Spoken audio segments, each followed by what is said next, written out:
कर लेते। Hello friends, my name is Aditi Gupta. Welcome to my YouTube channel. आज हम इस वीडियो में बात करेंगे ग्रामर पोर्शन के प्राइमरी नॉलेज के बारे में। सबसे पहले हम बात करते हैं लेटर्स की। Just like Hindi, English also has an alphabet. The English also has 26 letters. These letters are divided into two parts. Number 1 vowels, number 2 consonants. यानी कि अगर हम इसे हिंदी में समझें तो हिंदी भाषा की भांति अंग्रेज़ी में भी वर्णमाला होती है। जैसे कि हिंदी भाषा में क, ख, ग, घ, अंग ये वर्णमाला होती है, वैसे इंग्लिश में भी ABCDEFG ये अक्षर होते हैं। ठीक है। अंग्रेजी वर्णमाला में 26 अक्षर होते हैं, जैसा कि आप जानते ही हैं। ये लेटर्स जो होते हैं वो दो भागों में डिवाइड होते हैं, पहला वॉवल्स और दूसरा कॉन्सोनेंट्स। वॉवल्स को हम लोग हिंदी में स्वर कहते हैं और कॉन्सोनेंट्स को हम लोग हिंदी में व्यंजन कहते हैं।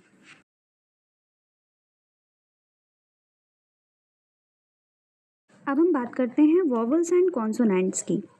सबसे पहले हम वॉवल्स की चर्चा कर लेते हैं। Letters which can be pronounced without the help of any other letter are called vowels. From these letters are AEIOU are produced. यानी कि जिन लेटर्स का उच्चारण किसी अन्य अक्षर की सहायता के बिना किया जा सकता है उसे हम वॉवल्स कहते हैं। ठीक है। इसके कुछ एग्जाम्पल, ये 5 लेटर्स हैं AEIOU। अब हम बात करते हैं कॉन्सोनेंट्स की। All the remaining letters except vowels are called consonants. These letter can not be pronounced without the help of vowels. ये बहुत इंपॉर्टेंट नोट है। ठीक है।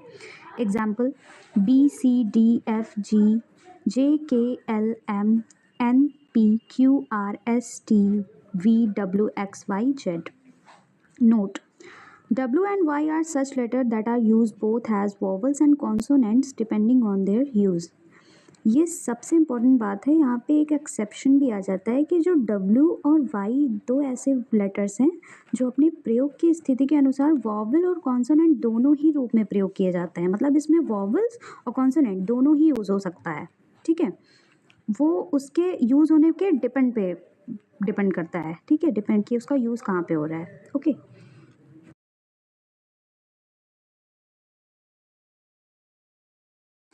अब हम बात करते हैं वर्ड्स की।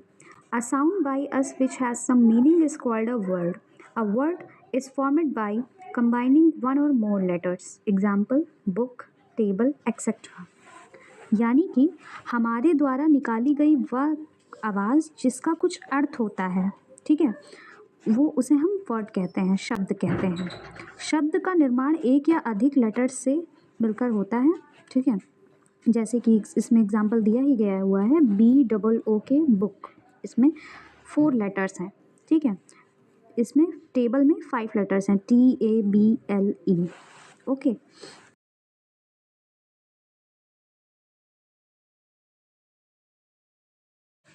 नाउ हम बात करेंगे सिलेबल्स के बारे में।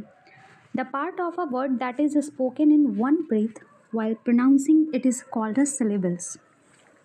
यानी कि किसी शब्द का उच्चारण करने में उस शब्द का जितना भाग एक बार में बोला जाता है उसे हम सिलेबल कहते हैं। एक वर्ड में एक या अधिक से सिलेबल हो सकते हैं। ओके। जैसे इसमें कुछ एग्जाम्पल दिए गए हैं, जैसे कि 1 syllable words like you, me, go, run, sit, eat. 2 syllable words like donkey, monkey, father, water, letter. Okay. More than 2 syllables यानी कि 3 से ज़्यादा जो syllables वर्ड्स होते हैं वो है जैसे कि नेशनल, ब्यूटीफुल, डेमोक्रेसी। ठीक है।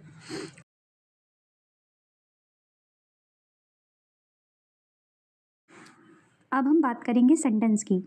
अ group of words which makes complete sense is called a sentence. यानी कि शब्दों का वह समूह जिसका कोई पूरा अर्थ है उसे हम सेंटेंस कहते हैं। एग्जाम्पल इसके कुछ देख लेते हैं, जैसे कि Ram is my brother, Sita sings a song, will you go to school, read the book properly. Okay.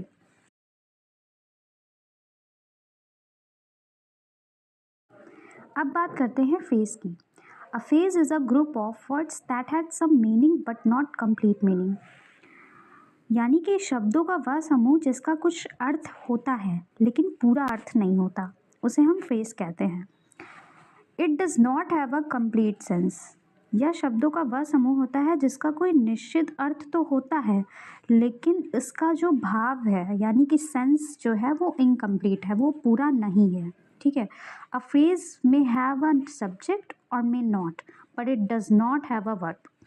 ये बहुत ही इम्पॉर्टेंट चीज़ है। मतलब कि इसमें कर्ता हो भी सकता है और नहीं भी, लेकिन इसमें क्रिया नहीं होती है। इसके कुछ एग्जाम्पल हैं, जैसे कि in my field an old lady running in the field.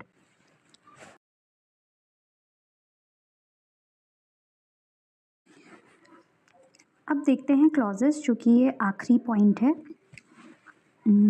A group of words which is a part of a sentence and which has a subject and a predicate is called a clause। यानी कि शब्दों का वह समूह जो किसी वाक्य का भाग है और जिसके अपने सब्जेक्ट हैं और प्रेडिकेट हों, ठीक है, वो क्लॉज कहलाता है। एग्जाम्पल देख लेते हैं। Tom said that he was not well. Do you know the boy who came here yesterday? Okay. इसमें दो वर्ड्स इंपॉर्टेंट हैं, सब्जेक्ट एंड प्रेडिकेट। सब्जेक्ट मतलब कर्ता, ठीक है, और प्रेडिकेट मतलब कर्ता क्या कर रहा है या फिर सेंटेंस कर्ता के बारे में क्या कह रहा है। जैसे कि इसमें एग्जाम्पल है, Tom said that he was not well. Tom जो है वो इसमें कर्ता है, ठीक है, और वो ठीक नहीं है, वो उसके बारे में बता रहा है, सब्जेक्ट के बारे में बता रहा है, तो इसे हम ये प्रेडिकेट कहेंगे कि वो ठीक नहीं है। ओके, आई होप आपको ये वीडियो समझ में आई होगी। अगर आपको वीडियो पसंद आती है तो please like, share and subscribe to my YouTube channel. Thank you.